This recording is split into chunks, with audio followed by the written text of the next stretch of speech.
마태복음 1장 21절로 23절의 말씀 제가 봉독해 드리도록 하겠습니다. 아들을 낳으리니 이름을 예수라 하라. 이는 그가 자기 백성을 그들의 죄에서 구원할 자이심이라 하니라. 이 모든 일이 된 것은 주께서 선지자로 하신 말씀을 이루려 하심이니 이르시되 보라 처녀가 잉태하여 아들을 낳을 것이요 그의 이름을 임마누엘이라 하리라 하셨으니 이를 번역한즉 하나님이 우리와 함께 계시다 함이라. 아멘. 할렐루야. 오늘도 하나님의 은혜와 축복이 우리 현장에서 또 온라인으로 예배하시는 모든 우리 연송인 가족 위에 함께 하시기를 바랍니다. 오늘 말씀의 제목은 임마누엘 예수, 그렇습니다. 임마누엘 예수. 오래전에 미국 어느 큰 도시에 성탄절을 맞아서 시청 앞에다가 여러 조형물들을 놓았습니다. 이 조형물은 예수님의 탄생 장면을 모형물로 만들어 놓았는데 이 중에서 어떤 이제 사람이 아기 예수 모형을 훔쳐갔습니다.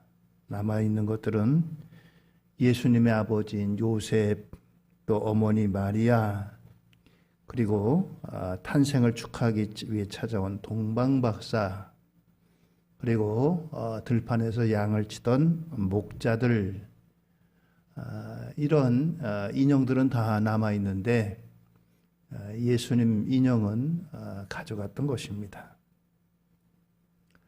시청 관계자들이 이것을 찾으려고 그냥 이제 온 시내를 다 뒤졌지만 나오지를 않았던 것입니다. 결국 이 성탄절 모양의 그 인형들은 다 치우게 되었습니다.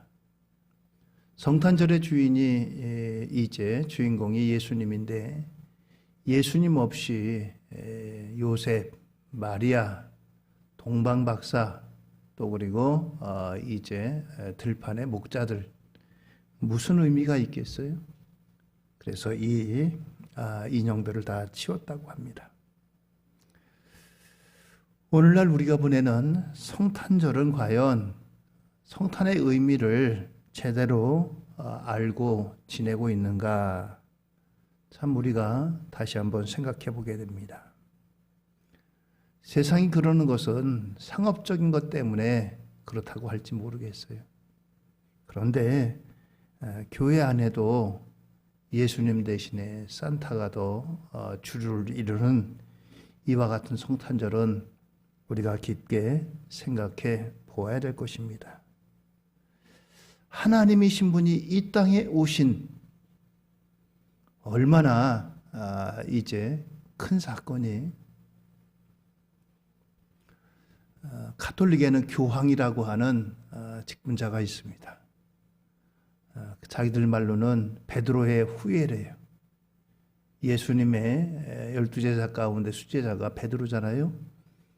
베드로의 그 후예가 교황이라고 합니다. 그래서 교황이 한번 어느 나라를 방문하면 그 나라가 시끌벅적합니다. 시끌벅적해요. 근데 그 교황도 사실 우리와 다를 바 없는 그런 인생입니다. 물론 가톨릭 내에서는 교황이 무오하다 뭐 여러 말도 하지만 교황도 사람 아니겠어요? 교황도 예수 그리스도로 말미암아 구원받아야 될 인생임에 틀림이 없습니다. 유한한 인생이고. 그런데 하나님이 이 땅에 오신 그 사건, 이것은 교황이 100번 왔다 가도 거기에 비교가 되지 않는 그런 의미 있는 일입니다. 오늘 우리가 이와 같이 예수님이 오신 그날을 정말 우리가 기념하고 기억하고 또 기뻐하며 감사함으로 지켜야 할 이와 같은 절기라는 것입니다. 예수님의 성탄을 하나님께는 영광이요 땅에는 기뻐하심을 받은 사람들 중에 평화라 누가는 이와 같이 노래했습니다. 그리고 땅에서는 기뻐하심을 받은 사람들, 구원받은 성도들에게 평화다라고 했습니다. 지금은 우리가 대강절 혹은 대림절이라고 하는 이런 절기로 지나고 있습니다. 예수님이 오시기 4주 전부터 대강절이 시작되니까 오늘은 대강절 둘째 주입니다. 성탄은 하나님이시지만 사람의 몸을 입고 오신 그와 같은 사건이고 그 날인 것입니다. 성경에 이 땅에 사람의 몸을 입고 오신 예수님은 여러 이름을 갖고 이 땅에 오셨습니다. 먼저는 예수라고 하는 이름입니다. 오늘 21절에 보면 아들을 낳으니 이름을 예수라 하라. 이는 그가 자기 백성을 그들의 죄에서 구원할 자이심이라 하니라. 그렇습니다. 예수님의 이름은 하나님이 직접 지어준 이름입니다. 예수라는 뜻은 구원한다라고 하는 뜻입니다. 예수님은 우리를 죄에서 구원해 주신 그와 같은 분입니다. 그러기에 예수라는 이름만으로도 우리는 그분이 우리를 구원하실 주라는 것을 알아야 된다는 겁니다. 두 번째는 그리스도라고 하는 것입니다. 그리스도는 헬라어로 기름 부음 받은 자라고 하는 뜻입니다. 히브리어의 메시아와 같은 뜻입니다. 이 이름은 이제 그리스도라고 하는 이 메시아는 왕이나 제사장이나 선지자 이 사람들에게 기름을 부어서 세움으로 그 직분이 시작이 됩니다. 왕이 즉위한다든가 제사장으로서의 사명을 감당한다든가 선지자로 하나님께로부터 부르심 받은 사람들은 기름 부음을 받으면서 비로소 이제 그리스도 이와 같은 사명을 감당합니다. 사람들 중엔 왕도 있고 제사장도 있고 또 그리고 선지자도 있지만 예수님은 이 세 가지를 한꺼번에 가지신 그런 분입니다. 예수님은 왕이시면서 대제사장이면서 또 선지자, 바로 이와 같은 세 가지 직분을 가지신 분이 바로 예수님입니다. 어떤 분이 왜 우리가 기독교입니까? 예수교 아닙니까? 이 기독이라고 하는 것은 그리스도를 한자를 빌려오면서 사용한 그와 같은 이제 말입니다. 기독이란 말은 그리스도를 한자로 옮기면서 생겨난 그와 같은 용어입니다. 세 번째는 그 이름을 기묘자, 모사, 전능한 하나님 이와 같은 이름들로 불렀습니다. 구약성경 9장 6절에 이와 같이 예수님의 이름을 이렇게 불렀습니다. 이는 한 아기가 우리에게 낳고 한 아들을 우리에게 주신 바 되었는데 그의 어깨에는 정사를 메었고 그의 이름은 기묘자라, 모사라, 전능하신 하나님이라, 영존하신 아버지라, 평강의 왕이라 할 것임이라. 그렇습니다. 기묘자는 멋진 분, 훌륭한 분, 그런 뜻입니다. 모사는 카운셀러, 다른 말로 하면 상담자, 조언자라고 하는 뜻입니다. 그리고 전능한 하나님, 영존하시는 아버지, 평강의 왕, 이 이름을 바로 이사야 선지자를 통해서 하나님이 주신 이름입니다. 이사야 선지자는 약 700년 전에, 예수님 오시기 700년 전에 먼저 온 선지자입니다. 그와 같이 오래전에 이미 오실 메시아가 이런 이름을 갖고 오실 것이다 라고 예언했던 선지자입니다. 네 번째는 임마누엘이라고 하는 이름입니다. 오늘 성경 본문에 요셉의 꿈속에서 나타나서 예수님의 탄생을 고지하면서 그 이름을 임마누엘이라 하리라. 임마누엘이 무슨 뜻이냐? 하나님이 우리와 함께 계시다라고 하는 뜻입니다. 하나님이 우리와 함께 계시다. 하나님이 하늘 높은 곳에 계신 것이 아니라 낮고 낮은 이 땅에 우리와 같이 때로는 눈물 흘리고 고생하고 아파하고 또 기쁘기도 하고 이러한 희노애락을 다 이 땅에서 느끼는 이 땅에 오셨다는 겁니다. 그것이 바로 임마누엘입니다. 오늘 이와 같이 예수님은 임마누엘로 이 땅에 오셨던 것입니다. 이 임마누엘은 다른 말로 해서 이제 어디든지 계시지 않는 곳이 없다라고 하는 것입니다. 하나님이 이 땅에 오셔서 어디든지 계시지 않는 곳이 없는 그분이 바로 하나님이십니다. 하나님이 특별한 곳에만 계신 것이 아니라 하나님은 내가 있는 곳이 어디든지 하늘 위에든지 땅속 깊은 곳이든지 바다 깊은 곳이든지 그 어느 곳에도 함께 하시는 그와 같은 분입니다. 그것이 바로 임마누엘, 우리와 함께 하신 하나님, 그런 의미인 것입니다. 자, 오늘 그러면 우리가 이와 같이 이런 이름을 갖고 계신 그 예수님, 특별히 임마누엘이라고 하는 이름을 갖고 오신 그 예수님을 통해서 왜 주님이 임마누엘로 오셨나, 이것을 함께 생각하려고 합니다. 왜 주님이 임마누엘로 오셨나? 첫째는 자기 백성을 구하러 오셨다는 거예요. 자기 백성을. 1장 21절 말씀 다시 봅니다. 아들을 낳으리니 이름을 예수라 하라. 이는 그가 자기 백성을 그들의 죄에서 구원할 자이심이라 하니라. 그렇습니다. 남의 백성을 구원하기 위한 것이 아니라, 모든 백성이 아니라 자기 백성을 구원하기 위해 오셨다라고 하는 겁니다. 자기 백성을. 그렇습니다. 오늘 이와 같이 하나님이 그 땅에 이제 자기 백성을 구원하기 위해서 임마누엘이라는 이름으로 오셨다는 겁니다. 한 나라의 왕이 있습니다. 한 나라의 왕이 그런데 이제 민정시찰을 나가다가 한 거지를 발견합니다.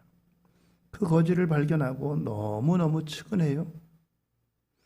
그 이제 거지를 구원하기 위해서 이제 자기 아들을 거지로 이 땅에 내보내는 것입니다.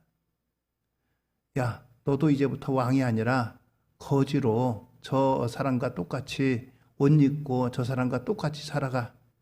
그래야지 너 이제 거지의 아픔을 알고 거지의 필요를 알고 거지의 생활과 처지를 이해할 것이 아니냐. 이것입니다. 한 나라의 왕이 자기 아들 왕자에게 그 이제 거지를 보고 연민에 느끼고 너무나 그 거지를 동정해서 이와 같이 하는 것이 바로 성탄이라는 겁니다.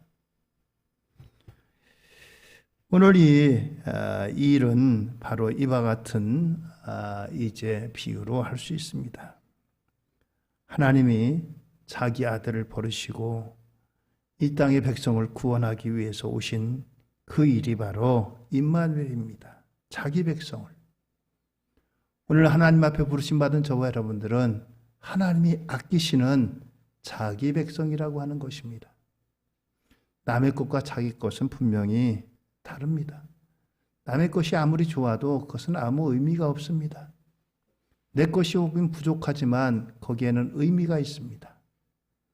자기 백성을 구원하기 위해 이 땅에 오셨다라고 하는 겁니다. 그런데 자기 백성을 구원하기 위해서 오셨는데 문제는 바로 죄라고 하는 것입니다. 이 땅에 오셔서 죄에서 구원하기 위해서 오셨다는 겁니다. 우리의 죄를 대신 감당하기 위해 오셨다는 겁니다. 요한일서 4장 10절입니다. 사랑은 여기 있으니 우리가 하나님을 사랑하는 것이 아니요 하나님이 우리를 사랑하사 우리 죄를 속하기 위하여 화목제물로 그 아들을 보내셨습니다. 그렇습니다. 우리의 죄를 속하기 위해서 죄를 속하려면 제물이 있어야 돼요. 구약의 백성들은 그래서 소나 양이나 비둘기를 드려서 하나님 앞에 제물로 드렸던 겁니다. 그런데 이제는 도무지 감당할 수가 없어요. 그래서 단 한 번으로 끝나는 제사로 제물로 그 아들을 보내신 것이 성탄이고 임마누엘이다라고 하는 것입니다. 요한일서 4장 11절은 그래서 이렇게 또한 증거합니다. 사랑하는 자들아 하나님이 이같이 우리를 사랑하셨은즉 우리도 서로 사랑하는 것이 마땅하도다. 그렇습니다. 죄인을 구하러 오신 하나님의 사랑입니다. 우리가 하나님 앞에 하나님 우리 죄를 구하기 위해서 하나님 아들을 보내주세요 한 것이 아니라 하나님이 우리에게 주신 거예요. 그렇습니다. 여기에는 조건이 없습니다. 어떤 특별한 조건을 제외해가지고 누구누구는 이 사랑에 합당하니까 여기에 합당하고 그렇지 않은 사람은 합당치 않다. 이것이 아닙니다. 조건 없이 우리를 사랑하신 그와 같은 화목제물 되셨다. 그것이 바로 하나님이 이 땅에 오신 임마누엘 사건의 본질인 것입니다. 그렇습니다. 세 번째는 약속의 성취자로 이 땅에 오신 겁니다. 1장 22절에 이 모든 일이 된 것은 주께서 선지자로 하신 말씀을 이루려 하심이니 그렇습니다. 구약에는 700년 전에 이사야 선지자는 물론이고 미가라든가 많은 선지자들이 오실 메시아에 대한 약속의 말씀이 있는데 이 성탄은 이러한 선지자로 하신 말씀, 예언의 말씀을 이루기 위해서 이 땅에 보내셨다라고 하는 것입니다. 구약에 그 오실 약속의 예언은 처녀의 몸으로 올 것이다. 그리고 베들레헴에서 태어날 것이다. 이와 같은 예언들, 그리고 임마누엘이라고 하는 이름을 갖게 될 것이다. 자기 백성을 위해서 찔려서 피를 흘릴 것이다. 이런 말씀들이 예언되었고 이 말씀들은 다 성취되었습니다. 그렇습니다. 성경은 약속과 성취 이것의 책입니다. 성경에는 하나님의 약속이 있습니다. 아브라함에게, 이삭에게, 야곱에게, 선지자들에게 이와 같은 약속이 있고 또 이것을 성취한 그와 같은 책이 바로 성경입니다. 그렇습니다. 두 번째는 임마누엘이 하나님이 우리와 함께 계시다라고 하는 뜻인데 주님은 언제 우리와 함께 하시나 이것입니다. 먼저는 오실 때 우리와 함께 하셨다라고 하는 것입니다. 이사야 7장 14절에 그러므로 주께서 친히 징조를 너에게 주실 것이라. 보라 처녀가 잉태하여 아들을 낳을 것이요 그의 이름을 임마누엘이라 하리라. 700년 전에 이사야 선지를 통해서 약속하셨습니다. 700년 후에 이 약속이 성취됩니다. 23절입니다. 마태복음 보라 처녀가 잉태하여 아들을 낳을 것이요 그의 이름은 임마누엘이라 하리라 하셨으니 이를 번역한즉 하나님이 우리와 함께 계시다 함이라. 그렇습니다. 예수님은 이 땅에 오실 때부터 임마누엘 곧 우리와 함께 하시는 그런 이름을 갖고 또 우리와 함께 하시는 그런 삶으로 이 땅에 오셨습니다. 이 땅에서 33년 동안을 사셨어요. 33년을 사시고 십자가에 달려 돌아가시고 죽은 지 사흘 만에 부활하시고 40일 후에 승천하시는데 승천하시면서 마지막 제자들에게 약속하신 말씀입니다. 마태복음 28장 20절입니다. 내가 너에게 분부한 모든 것을 가르쳐 지키게 하라. 볼지어다 내가 세상 끝날까지 너희와 항상 함께 있으리라 하시니라. 그렇습니다. 초림 때도 함께 하셨는데 예수님이 하늘로 올라가시면서 언제까지 함께 하신다고요? 세상 끝날까지라고 하는 겁니다. 우리를 버려두지 않고 세상이 끝나는 그날까지 함께 하신다라고 하는 겁니다. 그러면 지금도 현재 어떻게 되겠습니까? 지금도 함께 하시는 분입니다. 창세기 28장 15절에 하나님이 야곱과 약속하신 말씀을 보면은 내가 너와 함께해서 내가 어디로 가든지 너를 지키며 너를 이끌어 이 땅으로 돌아오게 할지라 내가 내게 허락한 것을 다 이루기까지 너를 떠나지 아니하리라 하신지라.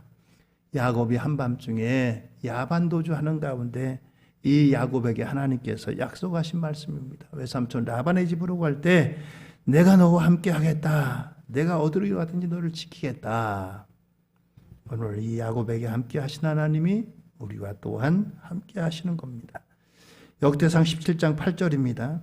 내가 어디로 가든지 내가 너와 함께 있어 내 모든 대적을 내 앞에서 멸하였은즉 세상에서 존귀한 자들의 이름 같은 이름을 내게 만들어 주리라. 다윗에게 약속하신 말씀입니다. 다윗에게 내가 어디로 가든지 내가 너와 함께 있겠다. 이사야 41장 10절입니다. 두려워하지 말라. 내가 너와 함께함이라. 놀라지 말라. 나는 내 하나님이 됨이니라.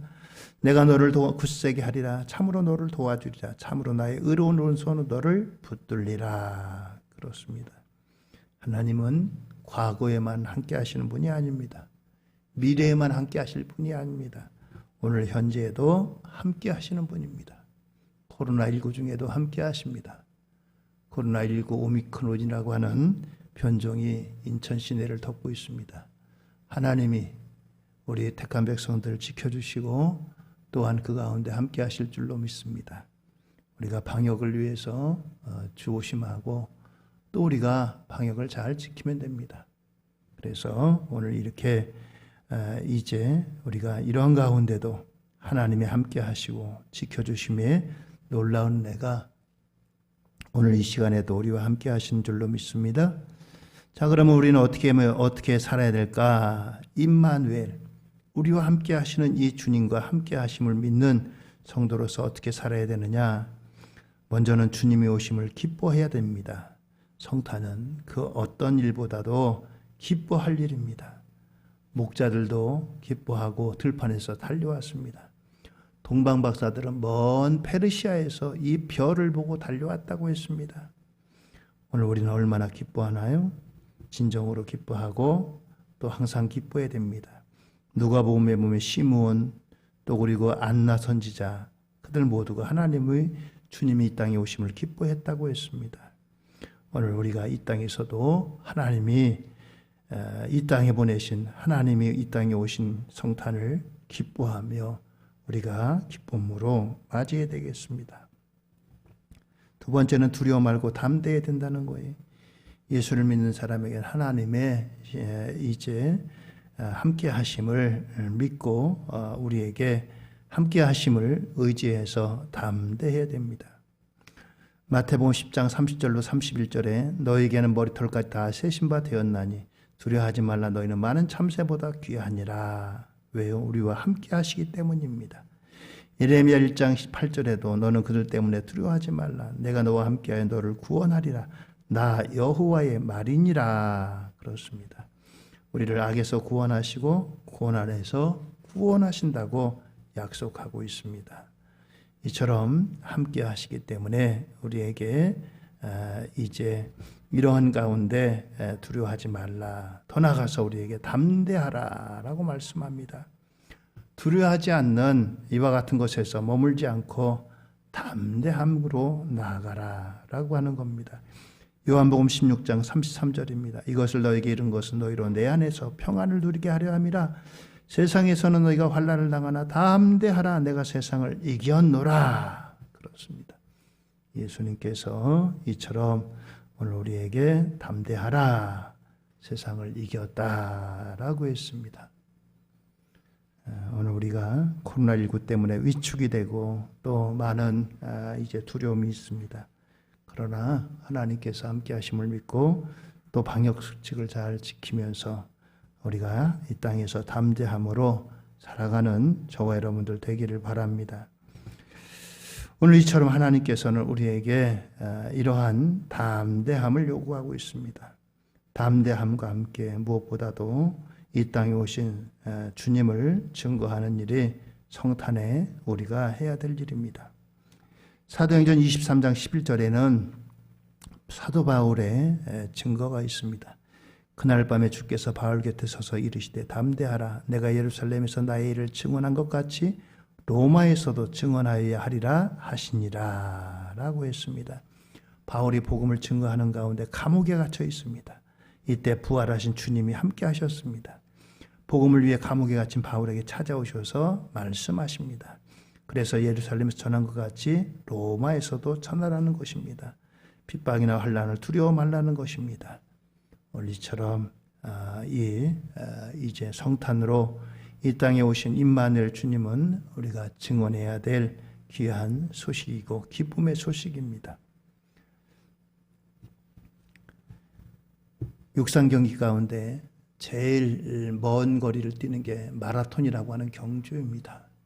이 마라톤 경주의 유래는 페르시아와 이제 그리스의 아테네와의 전쟁에서 많은 사람들이 페르시아가 많은 군대를 갖고 있기 때문에 마땅히 페르시아가 이길 것으로 알았어요. 거기에 비해서는 이 아테네는 작은 도시국가입니다.